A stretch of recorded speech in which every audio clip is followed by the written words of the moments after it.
Welcome students. आज हम बात करेंगे ऑर्बिटल वेलोसिटी की। ऑर्बिटल वेलोसिटी का जो कॉन्सेप्ट है स्टूडेंट्स, जैसा कि हम जानते हैं कि हमारे पास हमारी जो अर्थ है वो सन के अराउंड जो है वो रिवॉल्व कर रही है, यानी कि सन का सेंटर एज अ सेंटर लिया जाता है और अर्थ जो है उसके अराउंड जो है वो एक पर्टिकुलर ऑर्बिट में जो है वो रेवोल्यूशन जो है वो परफॉर्म कर रही है। ठीक है, अब अगर हम देखें तो इसी तरह के हमारे पास जो है अर्थ के अराउंड भी जो है वो आर्टिफिशियल सैटेलाइट्स जो हैं, जिनका हमने नाम सुना है कि हमारे पास जो आर्टिफिशियल सैटेलाइट्स यानी कि ह्यूमन मेड सैटेलाइट्स जो हैं वो भी अर्थ के अराउंड जो है एक पर्टिकुलर ऑर्बिट में रिवॉल्व करेंगे। अब वो कौन सी हमारे पास ऐसी चीज है जो कि किसी ऑब्जेक्ट को, फॉर एग्जांपल हम सैटेलाइट की बात कर लेते हैं कि वो जो है उसको किसी खास सेंटर के अराउंड जो है वो रेवोल्यूशन करा देती है। जिस तरह से अगर हम अर्थ को अगर एज अ सेंटर ले लें तो अर्थ के अराउंड जो है एक ऑब्जेक्ट को अगर हमने मूव कराना है तो वो कौन कौन सी चीजें होंगी जो हमें रिक्वायर्ड होंगी कि हम उसको एक ऑर्बिट के अराउंड जो है वो मूव करा सके। ठीक है, उसमें हमारे पास सबसे जो इंपॉर्टेंट चीज आ जाती है वो ऑर्बिटल वेलोसिटी का कॉन्सेप्ट है कि हमारे पास एक मिनिमम वेलोसिटी जो कि हमें रिक्वायर्ड है कि हम एक बॉडी को किसी सेंटर मतलब कि हम अर्थ के अराउंड जो है रिवॉल्व करा सकें। ठीक है, और वो मिनिमम वेलोसिटी यानी कि उसकी क्या किन किन चीजों पे डिपेंड करेगी वो हम आज देखेंगे। इसके लिए मैं आपको एक और फिगर भी दिखाती हूँ जिसके जरिए हम जो है इसकी कैलकुलेशन हमारे लिए परफॉर्म करना आसान हो जाएगा। ये मैंने एक डायग्राम पेश कर दिया स्टूडेंट्स, जिसमें मैंने क्या शो किया है कि हमारे पास एक सैटेलाइट है जिसमें पर्पल कलर से शो करने जा रही हूँ।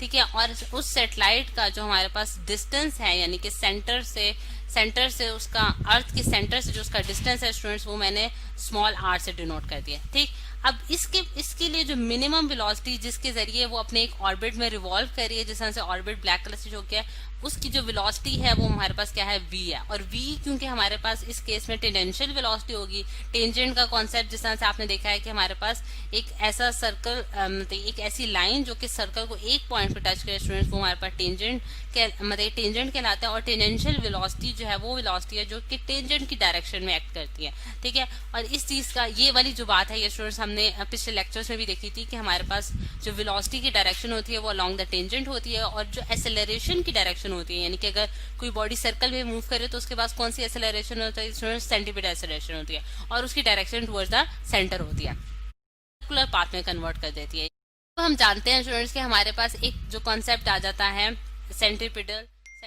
फोर्स का, यानी कि सेंट्रीपिटल फोर्स यानी कि एक ऐसी फोर्स जो कि मतलब कि एक बॉडी पे एक्ट करती है जो कि उसके स्ट्रेट लाइन पाथ को सर्कुलर पाथ में कन्वर्ट कर देती है। यानी कि एक बॉडी पे आप ये कह सकते हैं कि जो फोर्स रिक्वायर्ड है कि उसको सेंटर में मूव कराने के लिए, जो कि उसको सेंटर की तरफ अट्रैक्ट करती है, वो हमारे पास सेंट्रीपिटल फोर्स कहलाती है, जिसको मैंने यहाँ एफ से डिनोट भी कर दिया है। अगर मैं ब्लैक कलर से कर देती हूँ, यानी कि ये हमने एफ सी क्या होगा, m v square divided by r. ठीक है, m v square divided by r. और इस केस में हमारे पास स्टूडेंट्स ये जो आर है ये हमारे पास रेडियस ऑफ द सर्कल भी है, और ये भी आप कह सकते हैं कि हमारे पास ये सेंटर से सैटेलाइट तक का डिस्टेंस है। दोनों जो है वो एक one and the same thing है, यानी कि एक ही बात है जिससे हमने दो डिफरेंट वे से बयान किया। तो ये तो स्टूडेंट्स हमारे पास सेंटीमीटर फोर्स होगी जो है, यानी कि ये हमारे पास क्या है, सैटेलाइट का मैस है, जिसे मैं यहाँ एम एस लिख देती हूँ, यानी कि मैस ऑफ द सैटेलाइट के लिए हमने उसको उसके सबस्क्रिप्ट पे जो है वो एस लिख दिया। ठीक है, अब यहाँ भी अगर मैं उसको स्मॉल एस से डिनोट कर देती हूँ तो ये तो स्टूडेंट्स हमारे पास सेंटीमीटर फोर्स होगी जो कि इस सैटेलाइट पे एक्ट कर रही है और इसको अर्थ के सेंटर की तरफ अट्रैक्ट करवा रही है। आगे इसको इक्वेशन मैंने इक्वेशन नंबर 1 का नाम दे दिया। अब अगर हम देखें स्टूडेंट्स कि हमारे पास एक और फोर्स जो कि इस मोशन मतलब इस जो हमारे पास इस पर्टिकुलर केस में एक और फोर्स में हमारे पास एक्ट कर रही है, जो कि हमारे पास क्या कहलाती है, ग्रेविटेशनल फोर्स। ग्रेविटेशनल,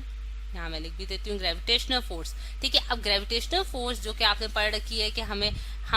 वो फोर्स है हमारे पास स्टूडेंट्स जो कि दो पर्टिकुलर बॉडीज के दरमियान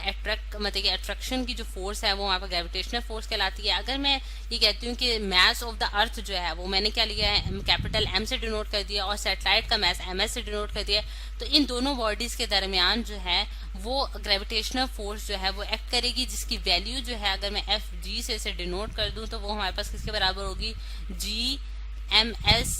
capital M whole divided by r square. यानी कि वो फोर्स जो है वो डायरेक्टली प्रोपोर्शनल होती है प्रोडक्ट ऑफ द मैसेज के, यानी कि इन दोनों के मैसेज के प्रोडक्ट के, और इनवर्सली रिलेटेड होती है square of the distance between them, दोनों के डिस्टेंस है। ठीक है, तो ये हमारे पास दो फोर्सेज हैं, इसे मैंने इक्वेशन 2 का नाम देते हैं स्टूडेंट्स। अगर हम देखें ठीक, अब अगर हम देखें तो ये दोनों एक ही तरह की फोर्सेस हैं जिनके दो नाम हैं, क्योंकि हम ये भी जानते हैं कि सेंट्रीपिटल फोर्स भी हमारे पास वो फोर्स होती है जो कि स्ट्रेट लाइन पाथ को सर्कुलर पाथ में कन्वर्ट करती है और उसको जो है सेंटर ऑफ द अर्थ की तरफ जो है वो अट्रैक्ट करवाती है। ठीक, बिल्कुल इसी तरह हमारे पास जो है वो ग्रेविटेशनल फोर्स भी है जो कि सेंटर ऑफ द अर्थ की तरफ उसकी अट्रैक्शन होती है। तो ये फोर्सेस जो है ये क्या होंगी, आपस में एक मतलब एक जैसे हमारे पास फोर्सेस हैं, जिसकी वजह से हम इनको जो है वो एक इक्वेशन की फॉर्म में इक्वेट कर सकते हैं। जिस तरह से मैं यहाँ लिख देती हूँ, ms v² whole divided by r is equals to g ms